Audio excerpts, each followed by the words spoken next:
Hi friends, welcome back to our channel LFM. So ఈరోజు నేను ఏంటంటే ఇరిగిన పాలతో స్వీట్ ఎలా ప్రిపేర్ చేయాలనేది మీకు చూపెట్టాలనుకుంటున్నాను. మనకి ఇంట్లో సాధారణంగా పాలు ఇరుగుతూనే ఉంటాయి కదా. సో నాకైతే ఇదే జరిగిందనమాట. నాకైతే ఇక్కడ బర్రె పాలు ఇరిగిపోయాయి. సో నేనేం చేశానంటే ఆ వాటర్ అంతా వడగట్టేసుకొని ఆ పాల ముద్దని ఆ పాల గిన్నెలో వేసేసుకున్నాను అనమాట.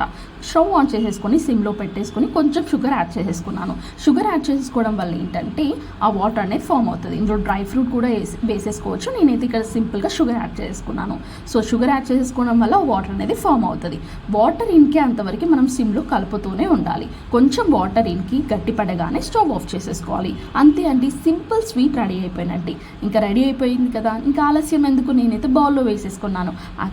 ఆ గట్టి పడిన ఆ పాలకోవాని ఇందులో వేసేసుకొని తింటే చాలా టేస్టీగా ఉంటుంది. సో మనకు కూడా ఇంట్లో ఎప్పుడైనా ఇరిగితే మీరు కూడా ఈ విధంగా ట్రై చేయండి. ఇంట్లో అందరూ ఇష్టపడి తినేస్తారు.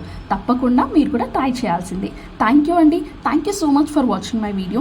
Please subscribe my channel and please support me, Andy. Thank you so much.